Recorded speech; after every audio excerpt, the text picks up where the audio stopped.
bagay lang yan sa'yo, Cleo. Dahil wala kang kwentang katulong. Simpleng utos na nga lang, hindi mo pa magawa. Hindi ko po talaga sinasadya, ma'am. Maniwala po kayo. Anong hindi sinasadya? Ang sabihin mo, sinadya mo talagang lagyan ng Zonrox tong damit ko. Alam mo naman, paborito ko to, hindi ba? Pero hindi mo pa rin iningatan kasi nga sinadya mo. Anin ko pa to ngayon. Hindi ko na ito masusuot dahil nasira ng kulay. Kung hindi ka ba naman kasi utak galunggong? Muli na namang nakatikim ng isang malakas na sampal ang 17 anyos na si Cleo mula sa kanyang 35 anyos na among si Dorothy. Humahapdi na ang kanyang mga braso at pisngi dahil sa talim ng kuko ng amo na tumatama sa balat niya. Hindi naman nabago sa kanya ang ganitong tagpo dahil ultimong isang tuldok ng dumi na makita nito sa pamamahay nila ay sangkaterbang sermo na kaagad ang naaabot niya. Madalas din siya nitong pagbuhatan ng kamay na nakasanayan na niya. Mula nang magkaisip ay namulat na si Cleo sa kalupitan ng kanyang amo. Maging ang ina niya ay sinasaktan din ni Dorothy. Para nga sa kanya ay si Dorothy ang may kasalanan kung bakit namatay ang kanyang ina. Dahil sa sobrang pagod sa trabaho ay nagising na lamang siyang wala ng buhay ang kanyang ina sa kanyang tabi. Naiwan naman siya sa poder ng mga amo dahil malaki ang utang nila sa mga ito. Ang mga amo niya kasi ang sumagot sa pagpapalibing sa kanyang ina. At isa pa, wala na rin naman siyang ibang matatakbuhan pa. Dayo lang kasi sila sa lugar na yon at hindi naman sinabi ng kanyang ina kung taga saan talaga ito o kung nasaan ang iba nilang mga kamag-anak. Ilang saglit pa ay dumating ang 40 anyos na among lalaki ni Cleo na si Leon. Maging ito ay hindi na nagulat nang makitang sinasaktan na naman ng asawang si Dorothy ang kanilang katulong. Ngunit agad itong pumagitna upang hindi na madagdagan pa ang pananakit ng asawa sa dalaga. Naaawa rin kasi ito tuwing makikita ang mga latay sa katawan ni Cleo. Dorothy, tama na, ano ba? Maawa ka naman sa bata. Lagi na lang mainit ang ulo mo sa kanya. Paanong hindi iinit ang ulo ko sa babaeng yan? Talagang sinasagad niya ang pasensya ko. Alam niya namang hindi ko gusto pag pumapalpak siya sa trabaho pero hindi pa rin siya nagtitino, oh. Ano bang ginawa mo, Iha? Bakit nang gagalaitin na naman tong Ma'am Dorothy mo? Sir Leon, nalagyan po ng Zonrox yung paboritong damit ni Ma'am Dorothy kaya po kumupas yung kulay pero hindi ko po talaga sinasadya yun, maniwala po kayo. Ang sabihin mo tatanga-tanga ka lang talaga, boba! Dorothy, tama na yan. Lagi mo nalang sinasaktan si Cleo. Marami ka pa namang damit dyan, hindi ba? Bakit ba kahit maliit na issue lang, pinapalaki mo? Bumili ka ng bago kung gusto mo. Hindi yung pagbubuhatan mo ng kamay tong bata. Sige na, Cleo. Pumunta ka na sa kwarto mo. Mamaya papupuntahin ko ron si Manang Gloria para gamutin niya mga galos mo. Tumango na lamang si Cleo at tumalima sa utos ni Leon habang pinapahid ang mga luhang patuloy na dumadaloy sa kanyang mga pisngi. Subalit hindi pa rin nakaligtas sa kanyang pandinig ang muling pagsigaw ni Dorothy. Kaya lumalaki ang ulo ng hampas lupang yan kasi lagi mong kinakampihan. Umami ka nga sa akin, Leon. Nilalandi ka ba ng babaeng yan? Bakit ganyan ka na lang kung magtanggol sa kanya, ha? Huwag ka nga malisyosa, Dorothy. Pinagsasabihan kita kasi hindi na tama yung mga ginagawa mo. Alam mo bang kapag nagsumbong si Cleo sa mga pulis sa ginagawa mong pananakit sa kanya, makukulong ka? Kaya habang hindi pa niya naiisip ang bagay na yun, tigilan mo na siya. At anong akala mo, ha, Leon? Matatakot ako sa pagbabanta mong yan? Aba, ang kapal naman ng mukha mo. Pagkatapos kitang bihisan at bigyan ng magandang buhay, ito igaganti mo sa akin? Wala kang utang na loob! At bakit ako naman ngayon ang pinag-iinitan mo, ha? Bakit? Hiningi ko ba sa'yo ang lahat ng tinatamasa ko ngayon? Oo, mayaman ka na noong nagkakilala tayo. Pero ang mga ginagastos ko ngayon para sa sarili ko at sa pamilyang to, galing yun sa sarili kong dugo at pawis. Kaya wag mo akong susumbatan na dahil sa'yo kaya ganito ang buhay na meron ako. Nag-iba ka na talaga, Dorothy. Makaalis na nga at baka kung ano pang masabi ko, dahil sa kasamaan niyang ugali mo. Wala nang nagawa pa si Dorothy nang dumiretso na sa itaas ang kanyang asawa at tumungo sa home office nito. Lingid sa kanilang kaalaman ay narinig ni Cleo ang kanilang mga bangayan. Lubos na ipinagpapasalamat ng dalaga na hindi magkatulad ng ugali ang amo niyang babae at ang asawa nito. Kaya nga, nagagawang magtiis dahil alam niyang si Dorothy lang naman ang may masamang trato sa kanya sa pamamahay na yon. Ilang sandali pa ay narinig niya ang pagbukas ng pinto. Napabaling siya ron at bumungad sa kanya ang 55 anyos na katulong na si Aling Gloria. May dala itong isang karton na hinuha niya ay first aid kit. Cleo, halika't gagamutin natin yung mga sugat mo. Lola Gloria, bakit po kaya ganun si Ma'am Dorothy, no? Lagi na lang siyang nananakit. Parang natutuwa pa siyang may nasasaktan siyang tao. Hindi yata siya mabubuhay nang walang inaagrabyado eh. Pagpasensyahan mo na lang si Ma'am Dorothy. Wala naman tayong ibang pagpipilian kundi magtiis dito kaysa naman mawalan tayo ng trabaho, di ba? Yun na nga po, Lola eh. Dahil lang wala tayong choice, kailangan pa natin pakisamahan ng katulad niyang walang puso sa mga kapos na katulad natin. Ang importante, nakakakain tayo ng maayos at magandang pasweldo sa atin. Pasasaan ba't makakaalis din tayo dito? Ako kasi, dito na ako tumanda. Amo ko pang mga magulang ni Ma'am Dorothy dati at alam mo ba, noong kasing edad mo ko, pinagmamalupitan din ako ni Don Sebastian. Tungkod pa nga ang pinangahampas sa akin noon eh. Buti na nga lang at hindi ako nalumpo. Grabe rin po pala yung pinagdaanan niyo, Lola Gloria. Akala ko po masaklap na itong natatamukong pasakit sa kamay ng amo natin. Mas malala pa palang ginawa sa inyo noon. O di ba? Pero eto at nandito pa rin ako sa kanila. Ang tibay niyo rin pala, no? Buti pa kayo. Naku, kung hindi ko lang talaga kailangan ng pera. Dahil kasi sa mataas na pasweldo nila, nagawa kong pag-aralin ng 2 kong anak hanggang kolehiyo. At kahit pag gusto na nila akong patigilin sa paninilbihan dito kay na Ma'am Dorothy, mas pinili kong manatili. Pero paano niyo po natitiis ang hindi magandang pagtrato sa inyo ni Ma'am Dorothy? May trabaho naman na po yung mga anak niyo, di ba? Dahil sa utang na loob, Cleo. Pero ikaw, bata ka pa, marami ka pang maaabot sa buhay. Mag-ipon ka para naman makaalis ka rito sa poder ni na Ma'am Dorothy. Tingnan mo, ang dami mong galos, ang dami mo ring mga pasa. Naku, ano ba naman yan? Natawa na lamang ang dalaga dahil sa tinura ni Aling Gloria. Para kasi itong nanay na pinagsasabihan ang kanyang anak. Simula kasi nang mawala ang kanyang ina, ay ang matandang katulong na ang tumayong ina niya. Kinabukasan habang naghahain ng agahan sina Cleo at Aling Gloria, ay siya namang pagbaba sa hagdan ng bihis na si Dorothy. Nakasunod naman sa likod nito ang asawang si Leon na ibinubutones ang manggas ng long sleeve polo nito. Nang makalapit sa hapagkainan ay agad namang umupo ang mag-asawa. Aalis na sana ang dalawa nang biglang magsalita ang amo nilang babae. Bilis-bilisan niyo ang paglilinis. Gusto ko, wala akong makitang alikabok kahit saan ha. Maliwanag ba? Darating mamaya ang anak kong si Jonel galing sa Maynila kaya gusto ko malinis na malinis tong buong bahay. Huwag kayong tatamad-tamad. Opo, Ma'am Dorothy. Masusunod po, Ma'am. Mabuti. O siya, lumayas na kayo sa harapan ko't baka mawalan pa ako ng ganang kumain. Ayan ka na naman, Dorothy. Kaya aga-aga nagsusungit ka na. Kaya ka nagmumuka matanda eh. Sige na, Cleo, Aling Gloria. Kumain na rin po kayo bago kayo maglinis. Mahirap na, baka malipasan kayo ng gutom. Ay nako, kaya lumalaki ang ulo ng mga yan kasi binibaby mo. Hindi ko sila binibaby, ano ka ba? Pagmamalasakit ang tawag dyan. Palibasa, hindi mo naranasang lumaki sa hirap. Ang mabuti pa kumain ka na lang dyan at hayaan mo na sila. Lihim na napaismid si Cleo dahil sa sinabi ni Dorothy. Nuknukan na kasi talaga ng kasamaan ang ugali nito na pati ba naman gana sa pagkain ay sa kanila pa nakasalalay? Nang makapasok sa kusina ay kumain na nga sina Aling Gloria kagaya ng sabi ng kanilang Sir Leon.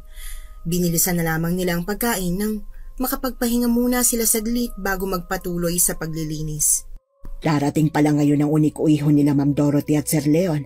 Nako, kaya tagal ko rin hindi nakita ang batang yon. Namiss ko tuloy ang kakulitan niya. Sana lang po, hindi niya kaugali si Ma'am Dorothy, no? Ito naman, parang nakalimutan mo nang lagi kayong magkalaro dati. Di ba nga, lagi kanyang pinagtatanggol sa mama niya. Malay naman po natin, diba? Hindi naman porket mabait nung bata mabait pa rin paglaki.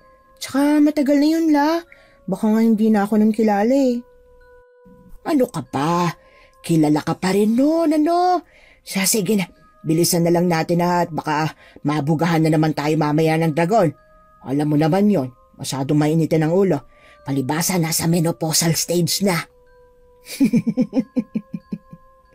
Napahagik-gik na lamang si Cleo dahil sa sinabi ng matandang katulong. 7 taong gulang pa lamang si Cleo nang lumipat sa Maynila si Jonel upang doon na mag-aral ng high school. Mas maganda kasi ang mga paaralan sa syudad at di hamak na mas advanced ang curriculum. 6 na taon din ang tanda ni Jonel kay Cleo at simula nang lumipat ito sa syudad ay ngayon pa lamang ito uuwi sa kanilang probinsya. Hindi napigilan ang dalagang ma-excite dahil sa nalalapit na pagdating ng kanyang kalaro na si Jonel.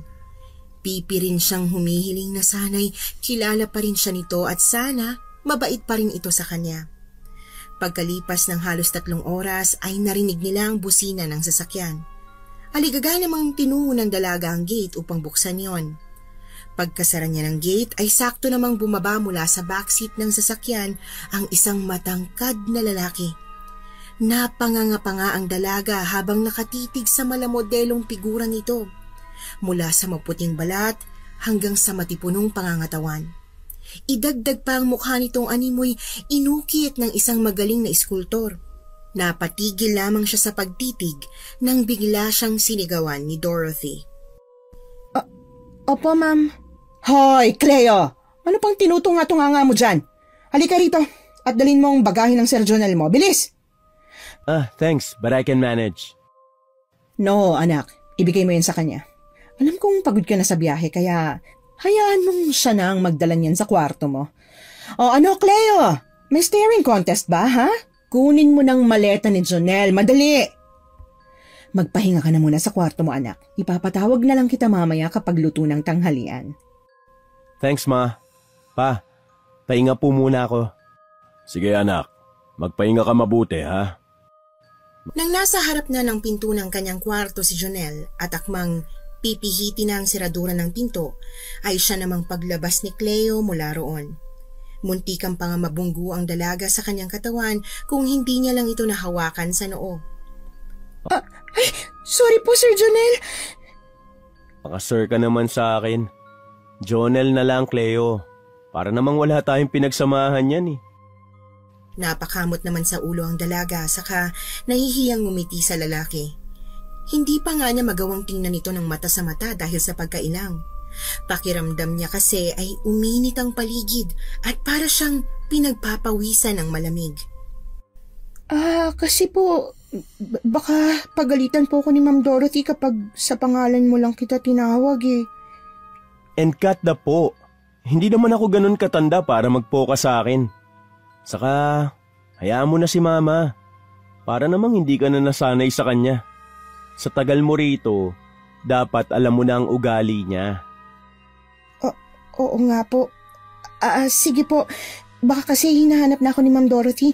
Baka mamaya tumalsik na naman ang mga tutuli ko dahil sa dami ng sermon niya sa akin. Hindi ka pa rin talaga nagbabago, no? Kuwela ka pa rin kausap. Ang cute mo pa rin. Tila ba umakyat ang lahat ng dugo sa mukha ng dalaga dahilan upang mamula ng husto ang pisngi niya. Hindi niya kasi inasahang sasabihin yun ng binatang amo. Ngunit kumalabog lamang ang dibdib niya nang ipatong ni Jonel ang kamay nito sa kanyang tuktok, saka bahagyang ginulo ang kanyang buhok. Kita mo na, nagbablush ka pa Po? Wala. Sige na, Cleo. Bumaba ka na at nang hindi ka mapagalitan ni Mama. Pero kapag nakita kong sumusobra na siya, hayaan mo't ako mismo ang sasaway sa kanya. Sige po sir, salamat po. No, I should be the one thanking you. Sige na, magpapahinga na rin ako. See you later. Tumango na lamang si Cleo saka tumalilis paalis sa harap ng binata. Nakangiting napapailing naman si Jonel bago tuluyang pumasok sa kanyang silid upang magpahinga. Hoy, Ineng! Ano't parang lutang ka rin? Kanina pa, walang balat yang patatas. Baka mamaya niyan, kamay mo nang mabalatan. Hala, oo nga. Pasensya na po, Lola. Bakit ka ba kasi nakatulala dyan? Ano? May nangyari ba?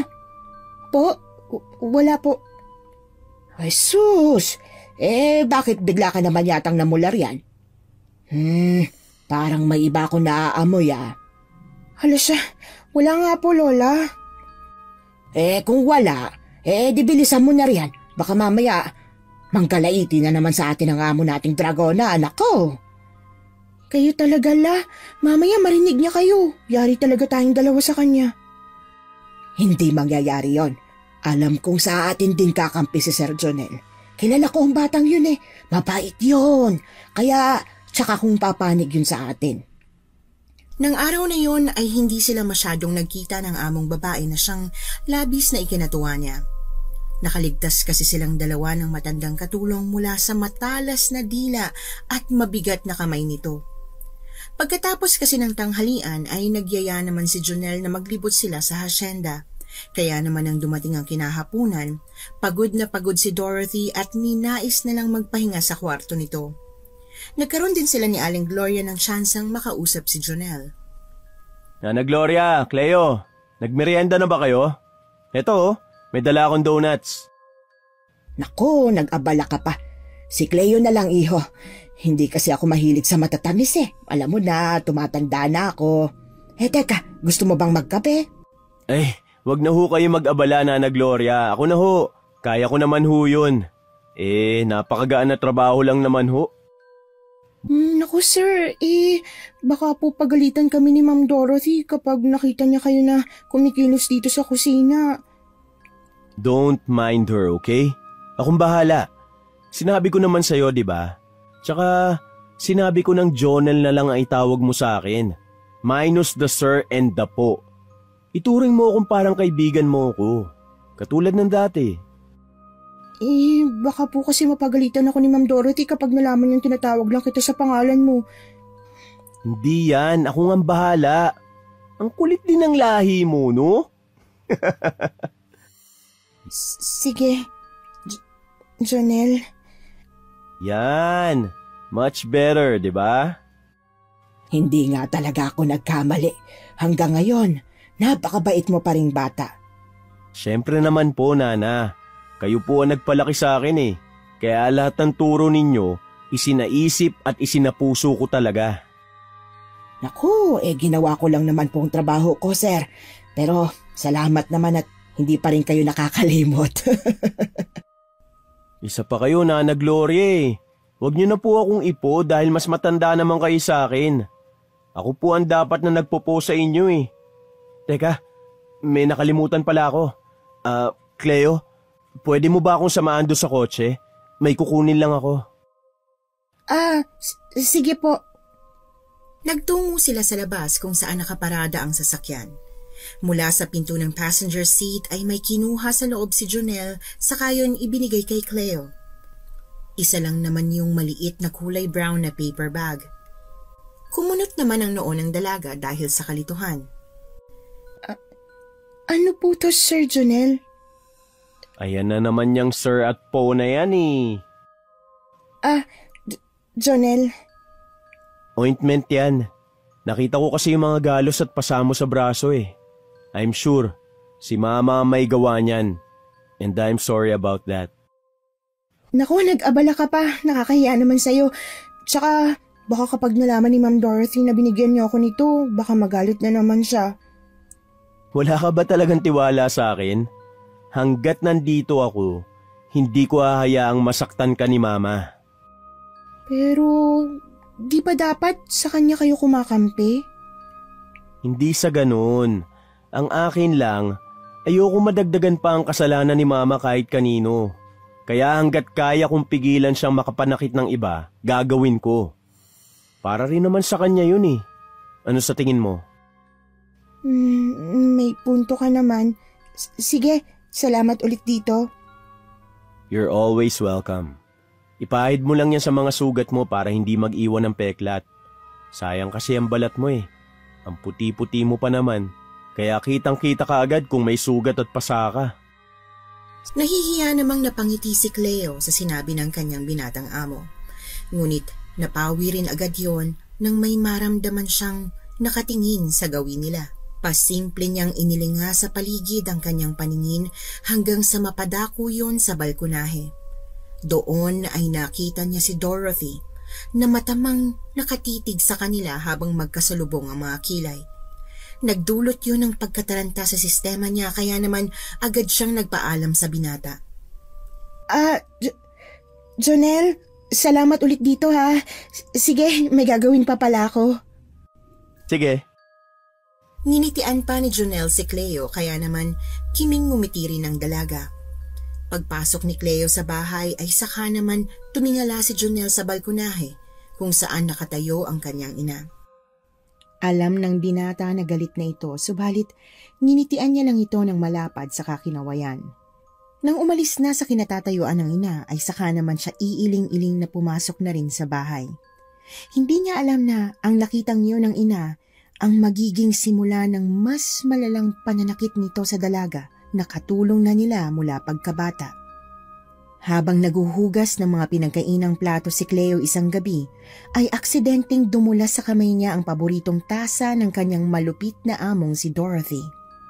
Ang pagbagsak ng babasaging tasa sa tiles ay naglikha ng malakas na tunog, dahilan upang mabilis na tumungo sa kusina si Aling Gloria kasama si Dorothy. Nag-aalala ang matandang katulong subalit, nagngingit-ngit na hinaklit ni Dorothy ang kanyang braso. Diyos ko, iha! Ayos ka lang ba? Tingnan mong nangyari dahil sa katangahan mong bubita ka. Sinasadya mo talaga akong inisin, ano? At paboritong tasa ko pa talagang binasag mo, ha? Halika ito! Aray ko po! Ma'am Dorothy, tama na po. Nasasaktan po ako.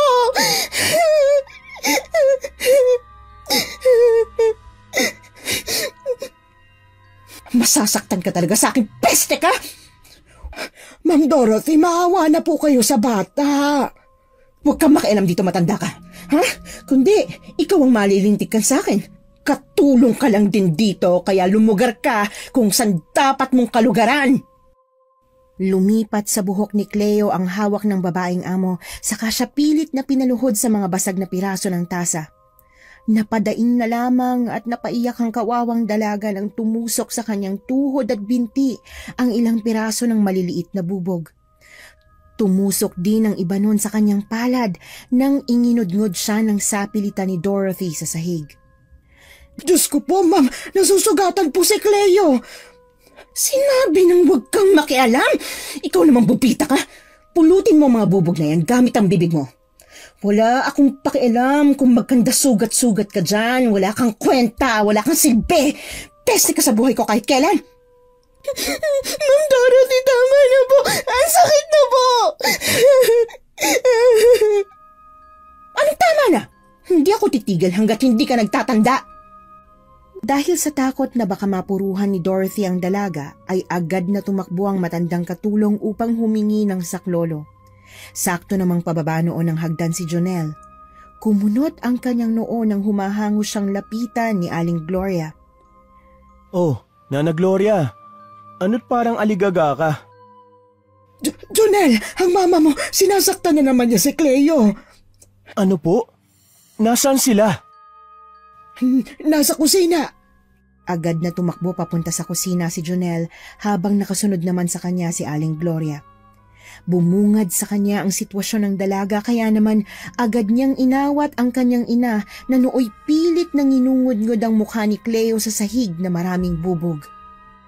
Ma, ano ba? Bakit mo ba sinasaktan si Cleo? Ano na naman bang ginawa niya sa'yo? At labis na lang ang galit mo sa kanya. Bakit? Kinakampihan mo ngayon ang babaeng yan, ha? Ako ang mama mo, kaya dapat ako ang kampihan mo. Paano kita kakampihan kung ganyan ang ginagawa mo sa mga kasambahay natin? Ma, nandito sila para pagsilbihan tayo at hindi para maging human punching bag. Ma naman, tao rin sila eh, katulad natin. Pero kung ituring mo sila, mas masahol pa sa hayop. At ako pa ngayon ang lumalabas na mali? Bakit? Kaya bang bilhin ng babaeng yan ang mga gamit dito sa bahay? Kahit yata buhay niya hindi sasapat para maging kabayaran dahil lang sa isa siyang hampas lupa. Sumusobra naman na yata kayo, Ma. Hindi ko akalaing ganyan kayo sa mga tao mas mababa ang antas ng pamumuhay kesa sa inyo. Masyado kayong matapobre. Masyado niyong itinataas ang sarili niyo. Dahil yun naman talaga ang totoo. Pues Mama, mali po kayo. At hindi po ako papayag na alipustahin niyo sila hanggat nandito ako. Kung pwede lang nakunin ko sila mula sa inyo, gagawin ko eh. Huwag niyo lang silang saktan. Ah, ganon. O, edi sige. Magsama-sama kayong lahat. Mga walang utang na loob. Pweh! Habang hinihintay ni Jonel ang matanda ay kumuha siya ng dustpan at walis upang walisin ang nagkalat na bubog sa sahig. May mga tulo pa ng dugo roon, galing sa mga sugat sa tuhod at kamay ni Cleo na likha ng mga bubog. Cleo, saan pang masakit sa'yo? Halika, gagamutin natin ang sugat mo. Nana Gloria, pakikuha po ako ng plangganang may maligamgam na tubig, tapos malinis na bimpo po. Sige anak, sandali lang. Talagang sobra na si Mama. Lagi ka ba niya sinasaktan ng ganito? Walang araw na lilipas na hindi ako napagbubuhatan ng kamay ni Ma'am Dorothy. Para sa kanya, lahat ng galaw ko mali. Hayaan mo, kakausapin ko ulit siya. Hindi pwedeng lagi na lang ganito. Baka mamaya, magulat na lang ako na napatay ka na pala niya at yun ang iniiwasan ko. Ayokong makagawa ng krimen si Mama dahil sa labis na galit na pinaiiral niya sa puso niya. Salamat, Jonel. Hindi ko alam kung ano nang kahihinatnan ko kung hindi ka dumating. Walang anuman. Kagaya nga ng sinabi ko, hindi kita hayaang masaktan hanggat nandito ko. Jonel, iho, narito ng mga kailangan mo. Maraming salamat po, Nana. Pakilagay na lang po rito. Pakibigyan na rin po ng maiinom na tubig si Cleo. Oh, siya. Sige. Oh, heto, iha. Uminom ka muna para mahimasmasan ka. Nilublob ni Jonel sa plangganita ang bimpo sa kapinigaan. Pagkatapos ay pinunasan niya ang hilam sa luhang mukha ng dalaga.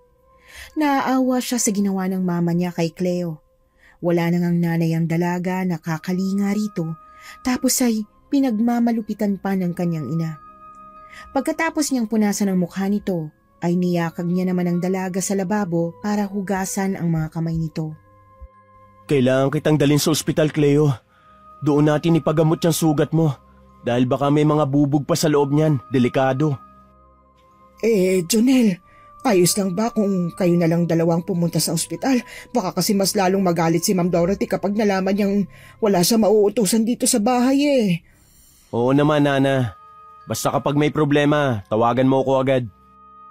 Oo, sige. Siya, humayo na kayo at magamot na agad yung mga sugat ni Cleo. Bakit, Cleo? May sasabihin ka ba? Gusto ko lang magpasalamat ulit sa'yo. Pwede namang sa bahay na lang gamutin ang mga sugat ko pero dadalhin mo pa talaga ako sa ospital. Siyempre, cargo kita eh. Sa bahay ka namin nagtatrabaho, kaya responsibilidad ka namin. At isa pa, delikado nga yung mga bubog na nasa sugat mo. Kailangan sa ospital yang gamutin kasi mas alam nilang dapat gawin. Mas malilinisan pang mabuti ang mga yan. Sus, malayo naman to sa bituka eh. Hindi naman ako mamamatay dahil sa mga simpleng sugat lang. Yan ang hirap sa'yo eh. Napakakulit mo. Oh, nandito na tayo. Teka huwag ka munang bababa. Kukuha lang ako ng wheelchair. Ang OA mo. Kahit wag na. Alalayan na lang ako kung pwede. O sige, saglit lang ah. Hindi maipaliwanag ni Cleo ang nararamdaman habang magkalapit sila ni Jonel. Ngunit sa kabila nun ay alam niya sa sariling Hindi yon sa paraang romantiko. Pakiramdam niya kasi ay para siyang laging ligtas kapag nasa paligid niya lang ang binata. Napapayapa ang kalooban niya kapag magkasama sila ni Jonel. Nang matapos magamot ang mga sugat ni Cleo, ay agad naman silang umalis sa ospital upang umuwi. Hanggat maaari, iwasan mo na muna si Mama ha. Mainit kasi talaga ang dugo niya sa'yo eh. Baka mamaya kung ano pang mas grabe ang gawin niya sa'yo. Pero paano? Hindi naman maiiwasan magkasalubong kami, lalo't sa loob din mismo ng bahay ninyo ako natutulog.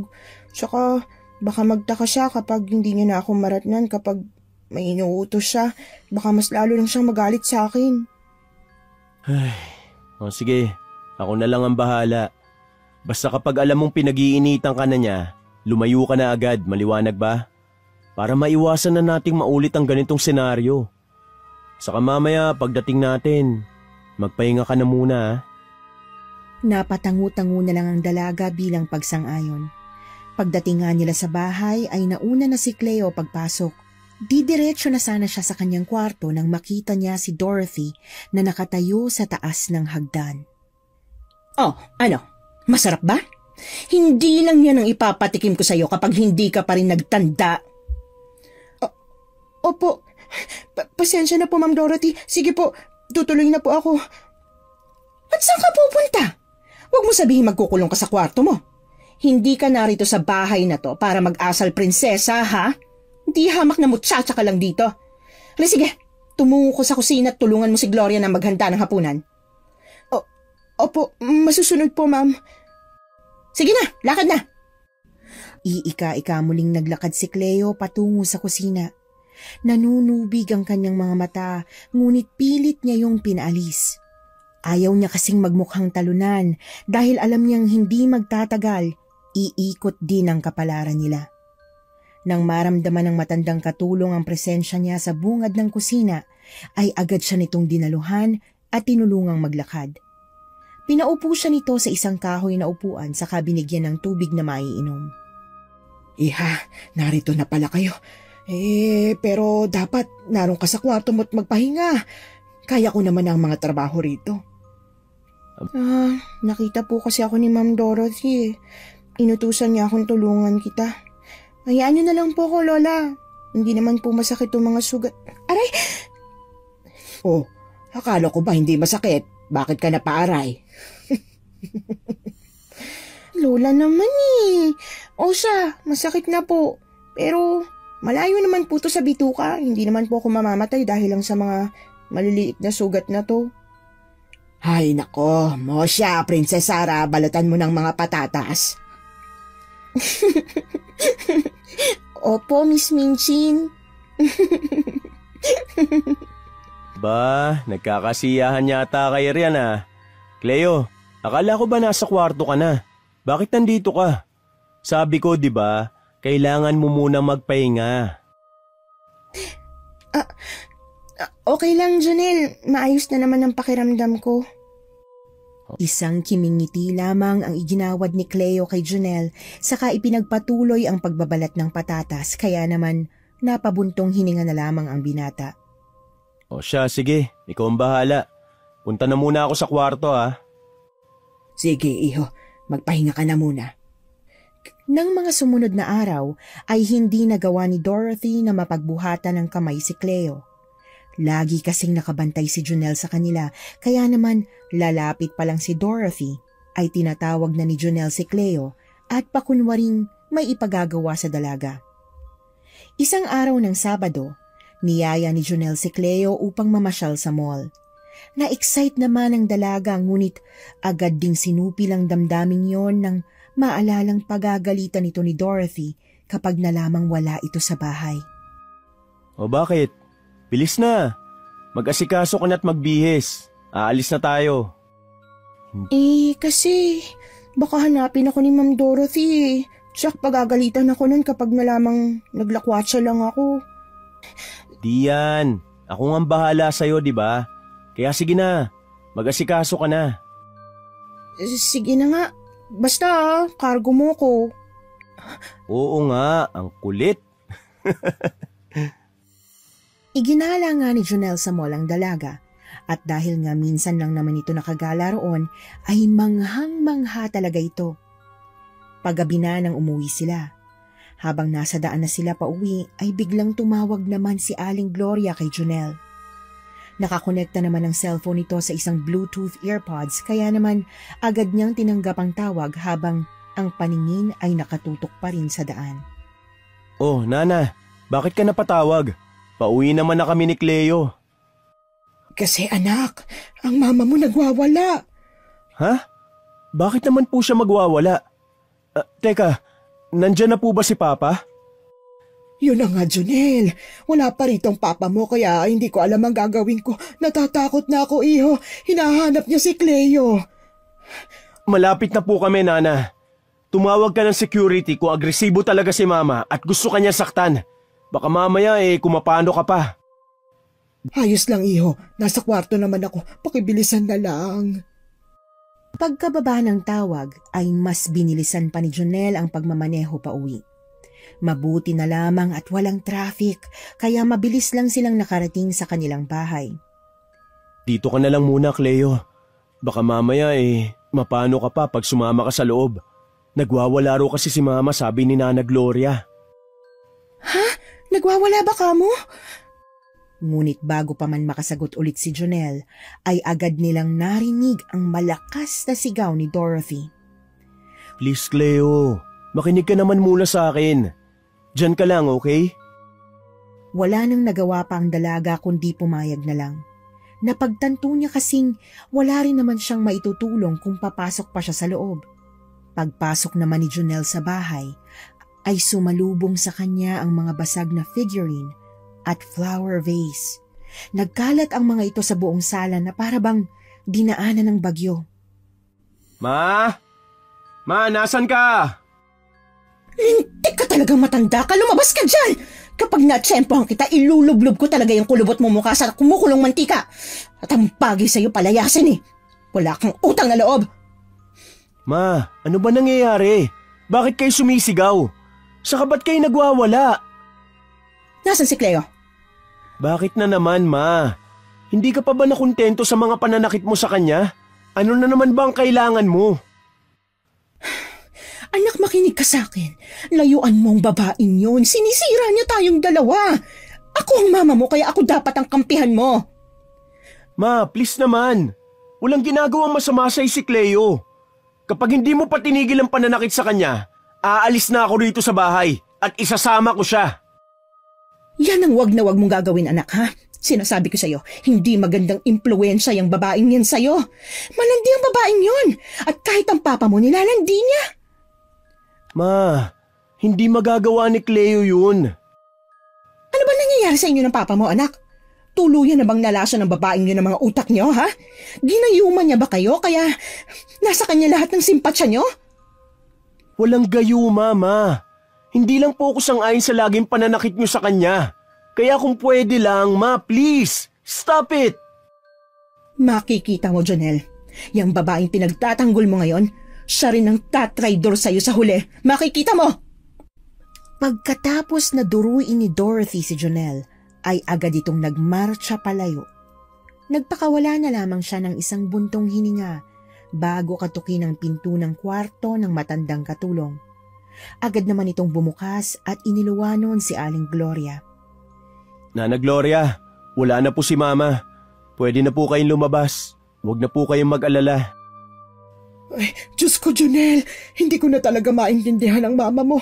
Nang malaman niyang umalis kayo ni Cleo, ayun at nagwala na.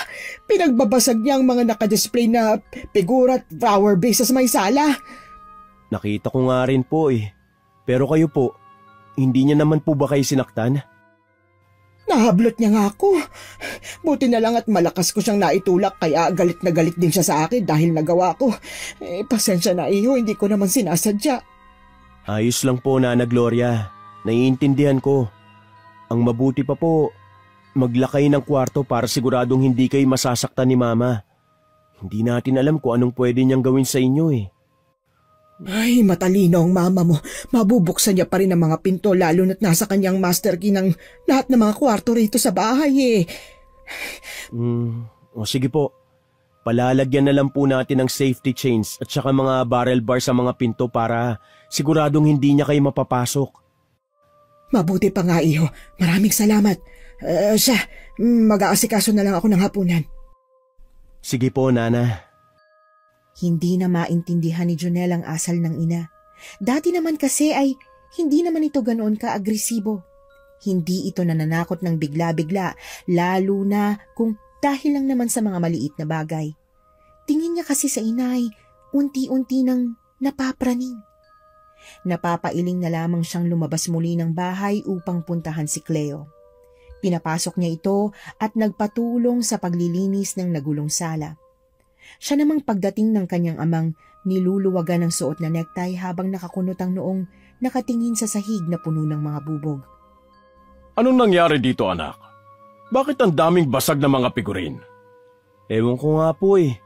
Pauwi pa lang po kasi kami ni Cleo galing mall nung tumawag si Nana Gloria at ang sabi, nagwawala raw si Mama. Nagwawala? Bakit naman niya ginawa yun? Hinahanap niya raw po si Cleo. Ikaw naman kasi, bakit mo sinama si Cleo? Alam mo naman magagalit ang mama mo, di ba? Pa, gusto ko lang pong ipasyal si Cleo. Sa tagal niya nang naninilbihan dito, siguro naman deserve niya ring mag-day off at magliwaliw minsan. Pero sana, ipinaalam mo muna sa mama mo. Yan tuloy, tignan mo nangyari. Ano bang masama sa ginawa ko, pa? Deserve ni Cleo na ipasyal ko siya.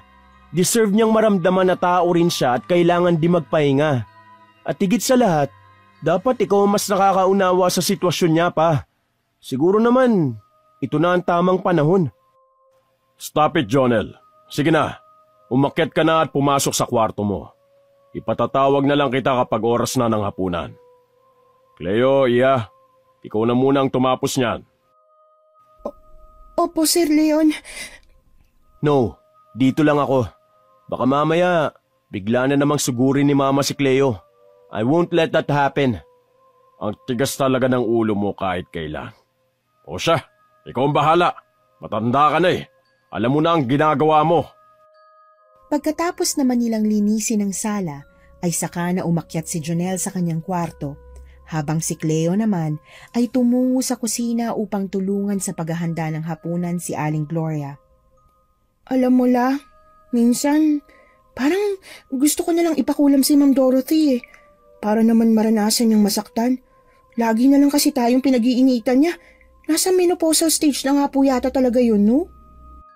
Ay nako, kahit nga yata ipakulam siya, hindi pa rin sasapat yun para sa lahat ng kasamaang ipinakita niya sa atin. Sana lang at kasihan tayo ng tadhana at may magturo ng leksyon dyan sa babaeng bruha na yan. Natakot po yata kayo ng husto sa kanya, la. Dati lagi niyo siyang pinagtatanggol eh. Tapos ngayon, gusto niyo na pong makaarma siya sa mga kalupitan niya sa atin. Hindi na kasi makatarungan yung mga ginagawa niya, iha. Sino ba namang tao ang matino ang pag-iisip na sa tanda kong ito, gusto niya pa rin akong saktan? Alam mo bang sinabi niya sa akin? Tinakot niya akong ilulublob ang mukha ko sa kumukulong mantika.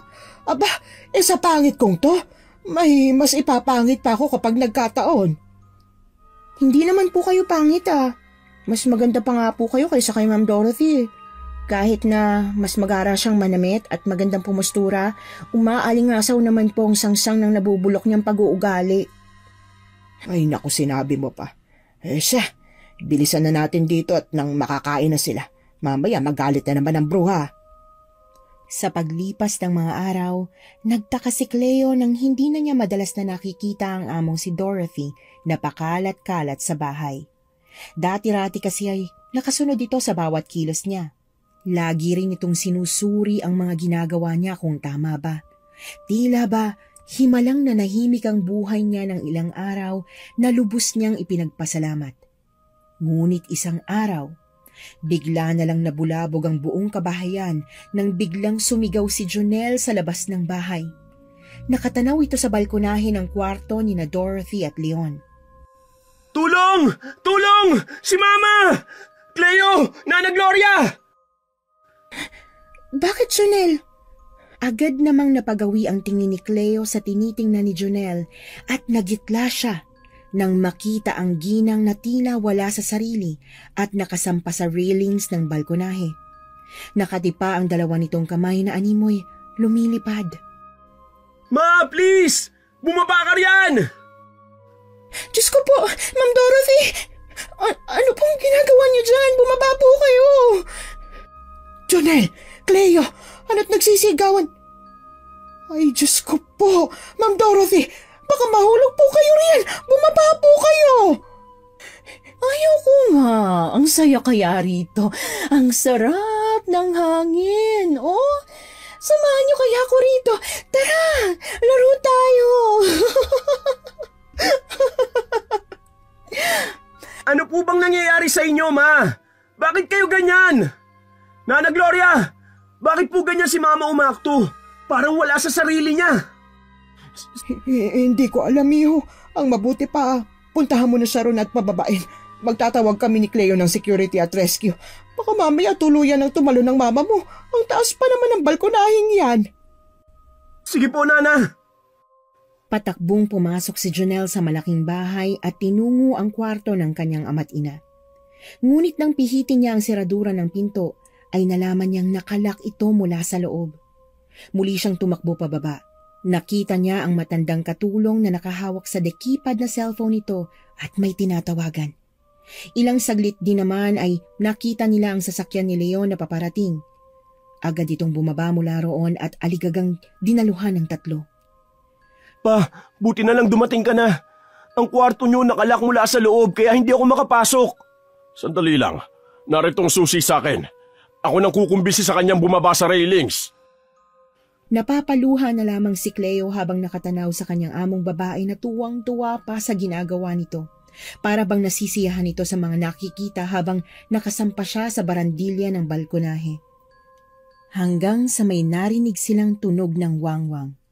Paglingon nila ay nakita naman nila ang magkasunod na sasakyan ng mga rescuer at ambulansya. Dorothy! Bumaba ka riyan! Bakit ka ba sumampa dyan? Halika na rito! Halika, Leon. Samahan mo ako rito. Ang sarap ng hangin. Oh, para akong lumilipad. Dorothy, pakiusap naman oh. Halika na rito. Mahuhulog ka dyan. Ano ba? Ang KJ mo talaga kahit kailan. Pero sige na nga. Basta bibilan mo ako ng ice cream, ha? Yung cookies and cream. Paborito nating dalawa yun eh. Oo na, sige na. Bibilang kita. Basta bumaba ka na lang dyan. Malapad ang ngiting bababa na sana si Dorothy nang biglang sumabit ang kaliwang paa niya sa barandilya, dahilan para madulas ang isa pa niyang paa at mapabitiw siya mula roon. Singhap at sigaw ng mga taong nasa baba ng bahay ang pumailan lang ng mga oras na yon. Aligaga namang napatakbo si Leon at mabuti na lang nahawakan niya pa ang kanang braso ng asawa. Leon, tulungan mo ako.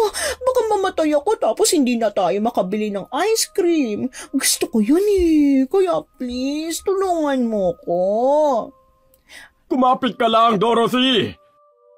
Leon, dumudulas ng kamay ko. Hindi ko na kaya. Huwag kang matakot. Ililigtas ka namin. Huwag kang mag-alala.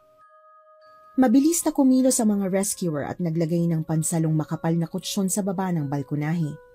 Napansin nilang malapit na ngang makabitiw si Dorothy mula sa kamay ni Leon, kaya naman naghanda na sila sa ilalim nito. Maagap naman nilang nasalo ang ginang at natuwa pa nga ito dahil bahagya itong tumalbog nang bumagsak sa makapal na kutsyon. Wow! Ang saya! Gusto ko ulit tumalon! Nagkatinginan na lamang ang mga rescuer saka napailing-iling dahil sa inakto ng ginang. Nakahinga naman ng maluwag si Leon nang makitang hindi nasaktan ng asawa sa nangyaring pagbagsak nito. Salamat po mga sir sa pagresponde. Naman, huwag niyo na pong uulitin yun ha. Gusto niyo bang atakihin kami sa puso dahil sa labis na pag-aalala sa inyo? Kumusta na pong pakiramdam niyo, Ma'am Dorothy? Wala po bang masakit sa inyo? Ano bang pakialam mo? Hindi naman tayo bate, kaya bakit mo ako kinakausap? Tchit! Ayaw ko sa'yo. Napamaang na lamang ang dalaga dahil sa tinura ng babaeng amo sa kanya. Hindi niya lubos na maintindihan kung bakit ganoon ang ikinikilos nito. Agad naman siyang napabaling kay Aling Gloria na nasa likuran lamang nila ni Jonelle. Lola Gloria, bakit po ganun si Ma'am Dorothy? Para siyang bata kong umakto. Hindi ko rin alam, iha. Baka nag-uulyanin na si Ma'am Dorothy. Nag-uulyanin? Mas matanda pa nga po kayo sa kanya pero yan, mas matalas pa kayong mag-isip. Iba-iba naman ang mga tao, iha. Hindi lahat, sakalang mag-uulyanin kapag matanda na. Baka nga tama si Nana Gloria. Pero ipapacheck up na lang namin siya para naman makasigurado. Sa ngayon, ipanatag niyo na muna ang loob niyo. Anak, samahan mo ko. Dadali natin ang mama mo sa ospital ngayon din. Kailangan maipatingin natin siya sa doktor. Sige po pa, ganun nga rin po ang nasa isip ko eh. Mag-iingat po kayo. Salamat, iha. Maganda na rin kayo ng tanghalian. Kapag hindi pa agad kami nakauwi, mauna na kayong kumain. Ay, sige ho, Sir Leon. Hanggang noong mga oras na yon, ay naiisip pa rin ni Cleo ang nangyari sa babaeng amo. May parte sa kanyang masaya dahil ibig sabihin lang noon ay hindi na siya madalas na pag-iinitan nito. Ngunit may parte rin sa kanyang naaawa kay Jonelle dahil parang mawawala na rin ito ng ina kung tunay ngang nag-uulyanin na ang ginang. Nang gabing yon ay hindi siya agad nakatulog. Naaalala niya pa rin kasi ang ginawa ng babaeng amo nitong umaga.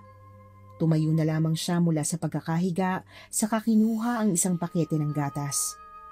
Magtitimpla na lamang siya ng gatas sa pagbabakasakaling matulungan siya nito na makatulog.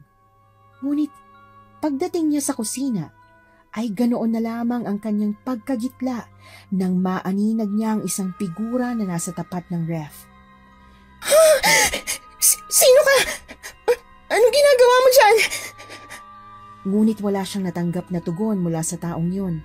Tila wala nga itong narinig at saka binuksan ang fridge. Doon niya lamang napagtantong ang among si Dorothy yon nang tumama ang ilaw ng fridge sa mukha nito. Blanko ang ekspresyon ng ginang habang binubuksan ang freezer. At nang makita ang kilo-kilong karne na nakasalansan doon, ay saka ito napangisi. Ang daming karne. Tsaka kung masarap to kapag hilaw. Hala, ano kayong binabalak ni Ma'am Dorothy? Diyos ko, huwag naman po sana.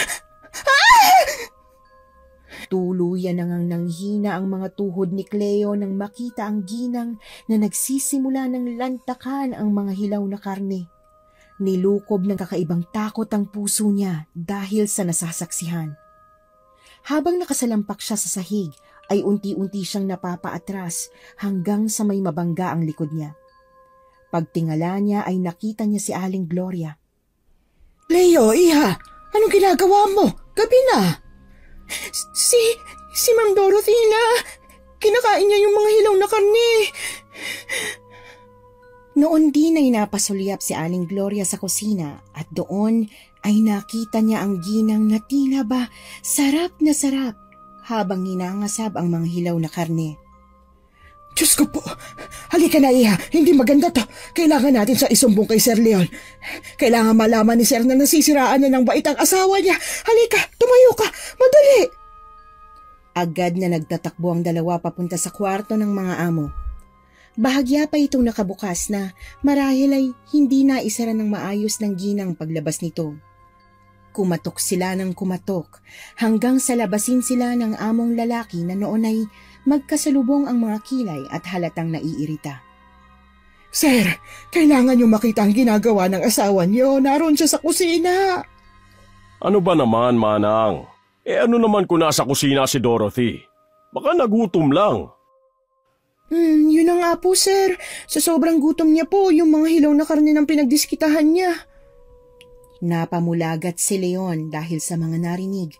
Tila ba hindi agad na proseso ng kanyang utak ang mga sinabi ng dalawang kasambahay. Parang nabuhusan naman siya ng malamig na tubig nang maramdaman ang pagkapit ng matandang katulong sa kanyang braso. Sir Leon, madali kayo. Kailangan mapigilan niyo si Ma'am Dorothy. Baka makasama sa kanyang kinakain niyang hilaw na karne. Doon ay tila natauhan ng lalaki nilang amo, saka mabilis na tinungo ang kusina. Doon ay nakita niya nga ang asawa na nakasalampak sa sahig habang may hawak na mga karne sa dalawa nitong kamay. Nilapitan niya ito, saka inagaw ang mga karne mula sa kamay ng asawa at ibinalik ang mga ito sa plastik. Ano ba? Kumakain ako eh. Akin na nga mga yan. Tignan mo nga sarili mo, Dorothy. Nasisiraan ka na ba ng ulo, ha? Hilaw pa tong mga karne na kinakain mo. Kung gusto mo, magpaluto tayo kay Manang Gloria. Hindi, gusto ko yan eh. Pahingi ako. Sige na naman, Leon. Nagugutom pa ako. Hindi mo yata ako mahal eh. Ano ba, Dorothy? Magtigil ka! Manang Gloria, ayos lang po ba kung ipagluto mo muna si Dorothy? Opo, sir. Akin na po yung karne. Halika na, Dorothy. Ihahatid na lang ni Manang Gloria ang pagkain mo mamaya sa kwarto. Gusto ko hilaw. Sige na naman. No, Dorothy. Tara na sa kwarto. Puwersahan ng dinala ni Leon ang asawang si Dorothy sa kanilang kwarto habang ang dalawang katulong naman ay inihanda na ang ilulutong karne. Marami na ang nabawas doon, dahilan para mangilabot si Cleo. Para kasing isang hayop na hayok sa karne ang among babae. Hindi po ba ang sabi ni Sir Leon wala namang problema si Ma'am Dorothy sa pag-iisip ng ipatingin nila? Oo, ang sabi, baka raw dala lang ng pagme-menopause niya. Di tama ngang sa pantahaw ko dati. Bakit naman kaya nakaramdam siya ng kakaibang gutom? Gustong-gusto niya tong hilaw na karne. Kita mo, bawas na bawas. Hayaan na lang natin, Iha. Wala naman tayong magagawa sa mga nangyayari sa kanya. Baka nga karma na niya yan. Sobrang mapagmataas kasi. Grabe naman po ang karma na yun, La. Hindi kaya naaswang siya? Naaswang? Walang ganon, Iha. Ano pong tawag kay Ma'am Dorothy? Hindi ba aswang lang naman ako kumakain ng hilaw na karne? Bagay lang yun sa kanya, Iha. Ugaling hayop kasi siya Parang Leon na anumang oras, lalapain ka na lang bigla. Mas mabait pa nga si Sir Leon sa kanya, samantalang Sir Leon ang may mabagsik na pangalan. Joker ka naman, Lai. Pero kawawa naman po si Ma'am Dorothy, no? Itabi mo na lang yung awa mo sa sarili mo, Iha. Dapat nga patawa ka pa dahil hindi ka na mapagbubuhatan ng kamay ni Ma'am Dorothy. Ang tanging magagawa mo na lang, ipagdasal ang kaluluwa niya at baka sakaling tanggapin pa rin siya sa langit sa kabila ng kasamaan ng ugali niya. Nakangusong inasikaso ni Cleo ang mga rekado na gagamitin ni Aling Gloria sa pagluluto. Halos 1 oras din ang ginugol nila sa kusina at nang maluto na ang pagkain, ay agad na nagpresenta si Cleo na siya na lang ang maghahatid ng pagkain sa babaeng amo. Tuwang-tuwa naman ang ginang nang makita ang pagkain at kahit mainit pa, ay nilantakan niya na ito. Napailing na lang ang dalaga saka nagpaalam na upang pumunta sa kanyang kwarto. Saka naman niya naisip na hindi pa pala siya nakakapagtimpla ng gatas kaya muli siyang tumungo sa kusina. Ngunit nang mapadaan siya sa kwarto ni Aling Gloria ay natigilan siya. May kung anong puwersa ang humihila sa kanya upang magmanman doon. Kusang lumakad ang mga paa niya patungo sa pintuan ng kwarto nito at saka inilapat ang tenga sa pinto. Napakunot ang noo niya nang makarinig ng mga bulong. Hanggang sa unti-unti nang lumalakas ang pagsambit ng matanda gamit ang isang hindi pamilyar na lengguwahe.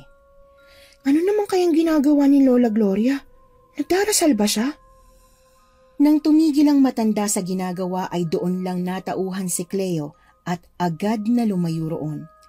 Tinampal-tampal niya lang ang sarili niya saka tumuloy na sa kusina at ipinagsawalang bahala ang mga narinig sa kwarto ng matanda. Sa isip niya ay baka nagdarasal nga lang ito. Doon niya ininom ang gatas saka dumaan na rin sa banyo bago tuluyang tumungo sa sariling silid. Ilang minuto pa lang siyang nakikipagtitigan sa kisame ay iginupo na kaagad siya ng antok. Naging madali na para sa dalawang katulong ang mga gawain sa malaking bahay dahil wala nang amo ang sinusunod sa bawat galaw nila. Ngunit para naman silang nag-aalaga ng isang paslit dahil sa kakulitan ng babaeng amo. Lagi kasi itong nagyayaya na maglaro sila ni Cleo. Pero, Ma'am Dorothy, may ginagawa pa po kasi ako eh. Baka magalit si Sir Leon kapag naabutan niyang madumi tong banyo. Ayaw mo ko kalaro? Di wag, hindi na tayo bate. Hindi na nga sumasakit ang katawan niya sa pagmamalupit ng amo, ngunit sumasakit naman ang ulo niya sa kakulitan nito. Mabuti na lamang at kapag nakikita ni Jonel ang ina nito na kinukulit siya, ay agad naman itong niyayaya ang ina na sila na lang ang maglaro. Ma, gusto mo maglaro? Tara, may regalo ako sa'yo. Pasensya ka na, Cleo ha. Intindihin mo na lang si Mama. Okay lang, Jonel. Siya nga pala, bukas, mag-stroll tayo sa mall. Sige ba, hindi na ako tatanggi. Ako rin, sama sa mall, anak. O sige, pero ngayon, maglalaro muna tayo sa labas. Tara na po, naghihintay sa sala yung gift ko sa'yo. Really, anak? Sige, tara na. Excited na ako. Habang nagkakaganoon ang among babae ay madalas namang missing in action si Aling Gloria. Lalabas lang ito sa kanyang kwarto kapag tinatawag na siya ng kanilang among lalaki. Kinukutuban na si Cleo ngunit pilit niyang iwinawak siyang isipin yon dahil alam niyang hindi yon magagawa ng matanda. Isang araw, habang naglilinis sila ng kwarto ng mga amo, ay napansin niya ang matandang katulong na kinukuha ang mga buhok na nasa suklay ni Dorothy. La, hindi ka ba pagagalitan ni Ma'am Dorothy kapag ginalaw mo mga gamit niya? Nililinis ko nga. Tsaka sa sitwasyon ni Ma'am Dorothy, sa tingin mo mapapagalitan niya pa ako? Baka nga yayain pa niya ako makipaglaro sa kanya eh. Itinikom na lamang ni Cleo ang bibig saka tumuloy sa pagva-vacuum ng carpeted floor. Hindi naman nakaligtas sa paningin niya ang paglalagay ng matanda sa mga nakuhang buhok sa bulsa ng uniforme nito. Nagtataka man ay hindi na lang niya iyon isinatinig. Tara! Si Ma'am Dorothy, akala ko ba kasama siya? Hindi na. Baka mamaya, mang-away lang siya ron tsaka magwala. Mahihirapan tayo. Tara na, at baka magising pa siya. Nang makarating sa mall, ay naglibot-libot lang sila sa department store saka bumili ng ilang damit.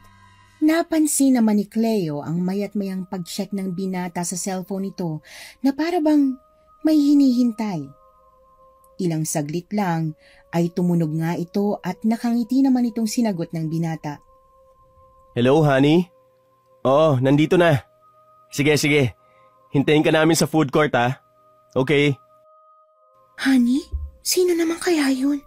May girlfriend na siya? Huy! Sinong kausap mo dyan, ha? Wala. May kikitain ka pala. Uy, tara na sa food court. Ipapakilala kita sa kanya. Tsaka kung magugustuhan mo siya. Pagdating nila sa food court ay saglit pa silang naghintay. Hanggang sa may lumapit na isang matangkad at magandang babae sa kinaroroonan nila.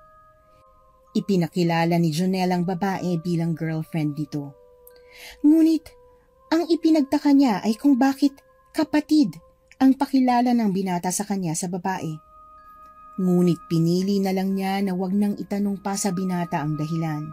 Pakiwari niya kasi ay sinabi lang ni Jonel yon para hindi magselos ang babae sa kanya kahit pa alam naman niyang napakalayo ng agwat nila ni Honey sa isa't isa.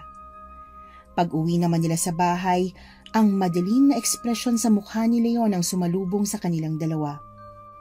Oh, ginabi na kayo ah. Sorry pa, nag-meet pa kasi kami ni Honey eh. Nanood kami ng sine kaya na-late kami ng uwi. Bakit hindi mo na lang siya niyaya dito sa bahay? Pa, alam mo naman ang sitwasyon ni Mama, di ba? Nakakaya naman kay Honey kung dadaling ko pa siya rito tapos kukulitin lang siya ni Mama. Fine, I get it. Ang kaso, kailangan si Cleo dito sa bahay. Napagod tuloy si Manang Gloria sa mga trabaho rito. Then get another maid pa. Hanggang ngayon hindi ko maintindihan kung bakit hinahayaan niyo si Cleo na maghirap sa pagtatrabaho dito sa bahay. Junel, okay lang. Sorry po, Sir Leon. Hindi na po mauulit. Sige na, pumunta ka na sa kusina at tulungan si Manang Gloria sa paghahanda ng hapunan. Tumango naman si Cleo at agad na tumalima sa amo. Subalit, nakakailang hakbang pa lang siya, ay narinig niya na naman ang sagutan ng dalawa. Pa, please. Hanggang ngayon ba itatago niyo pa rin ang katotohanan? Stop it, Jonel. Wala ka sa posisyon para panghimasukan ang mga desisyon ko. Ano pa bang kinatatakutan niyo, pa? Sa sitwasyon ngayon ni Mama, sa tingin mo ba may magagawa pa siya kung malaman niya man ang katotohanang anak mo si Cleo? Tuluyang napahinto si Cleo at agad na napalingon sa gawin nila dahil sa revelasyong narinig mula sa binata. Nagsimulang magtubig ang kanyang mga mata, lalo pa nang tiimbagang napalingon sa kanya si Leon. Anong sinabi mo, Janelle? Paanong... You tell her, pa. Kailangan maitama mo na ngayon ang pagkakamali mo. Oo, anak mo lang ako. Pero wag mo namang gawin to sa kapatid ko. Hindi ka ba naaawa sa kanya? Wala na nga siyang ina tapos aalisan mo pa siya ng karapatang makilala ang ama niya? Pa naman, nasa ng konsensya niyo? Oo na. Ano pa bang magagawa ko? Nasabi mo na. Cleo, sumama ka sa akin sa opisina. At ikaw, Jonel, magtutuos tayo mamaya, ha? Natatakot man sa katotohanang maaaring matuklasan, ay sumunod pa rin si Cleo kay Leon sa opisina nito. Naabutan niya roong prenteng nakaupo ang Ginoo sa swivel chair habang ang mga kamay ay nakasalikop at nakapatong sa hita nito.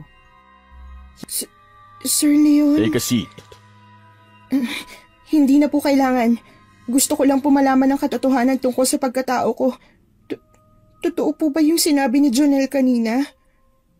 Yes. And to make the long story short, nagkaroon kami ng ugnayan ng nanay mo. We had an affair. Kasi akala ko, pinagtataksilan ako ni Dorothy. Akala ko hindi ko anak si Jonel. We have to take a DNA test pero nang malaman kong anak ko nga si Jonel, ipinagbubuntis ka na ng nanay mo. Ayokong malaman ni Dorothy na may anak ako sa labas kaya itinago namin ang totoo mula sa kanya. But Jonel, he's a smart kid. Nalaman niyang anak kita dahil lang sa resemblance nating dalawa. Funny, right? Wala pong nakakatawa, Sir Leon. Itinago niyo pa rin pong katotohanan sa akin at wala man lang akong kaalam-alam na sa buong pagsiservisyo ko sa bahay na to kasama ko palang tatay ko. Isa po kayong malaking duwag. Sabihin mo na ang gusto mong sabihin, Iha. Hindi pa rin nun mababago ang totoo. Ako ang ama mo, oo. At nasa sayo na yon kung tatanggapin mo ko o hindi. Nasa sayo ang desisyon at irerespeto ko kahit ano pa yan. Alam kong nagkamali ako. Ayoko lang masira ang pamilya ko, Clay. Pero sinira niyo naman ang buhay ko. Ang buhay namin ni Nanay. Salamat sa pagtrato sa akin ng mabuti, Sir Leon.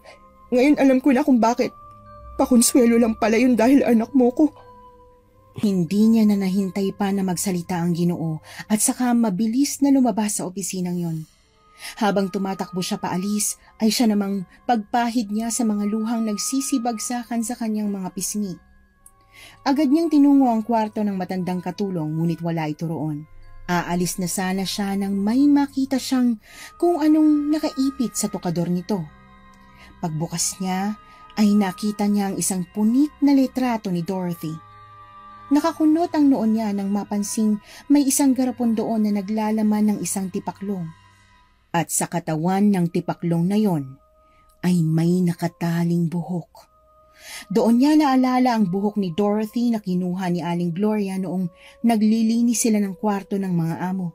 Hindi niya napansin ang pagdating ni Aling Gloria kaya naman nahuli siya nitong hawak ang mga bagay na yon. Cleo? Iha, anong ginagawa mo rito? Lola Gloria, ano pong mga to? Huwag mo nang alamin pa, Iha. Sige na, lumabas ka na. Lola, may ginagawa po ba kayo kay Ma'am Dorothy? Gusto mo ba talagang malaman? Alam kong matalino kang bata, Cleo. Kaya alam kong maiintindihan mong mga ipagtatapat ko sa'yo. Akin na munang mga yan. Nang makuha na ng matanda ang mga hawak niya, ay napaupo na lamang siya sa kama nito, saka napahawak sa kanyang sentido. Hindi pa man kasi nagsisink in sa utak niya ang mga natuklasan tungkol sa sariling pagkatao, ay may matutuklasan na naman ulit siyang isa pang revelasyon. Ngunit sa kabila nun ay hinintay pa rin niya ang paliwanag ng matanda. Alam kong ako mismo ang nagsabi sa iyo na ipaubaya na lamang natin ang paghiganti sa ating Panginoon, pero hindi ko na talaga maatim ang mga ginagawa niyang pananakit sa iyo, anak. Pinagkaisahan kanila, kaya hanggat kaya ko, gusto kitang damayan. Gusto kitang ipagtanggol. Ito lang ang nakikita kong paraan para hindi ka napagmalupitan ni Ma'am Dorothy, Iha. Pero hindi ba't sinabi ninyo na totoo ang karma? Paano kung mas higit pang bumalik sa inyo dahil sa ginagawa ninyo? Katulad nga ng sinabi ko, matanda na ako. Gaano na lang bang bibilangin ko bago ako mawala dito sa mundo? Kaya't hindi man mabuti sa paningin ninyo at sa paningin ng Diyos ang ginawa ko. Dahil ayoko nang nakikita kang umiyak at puro latay ang katawan. Naalala ko sa iyong sarili ko dati na walang kakayanang lumaban. Hindi itong buhay na nararapat sa iyo. Mabait kang bata at alam ko yon. Kaya ko to ginawa. Alam kong mali ang pamamaraan mo ng paghihiganti, Lola. Pero salamat kasi hindi mo ako pinabayaan.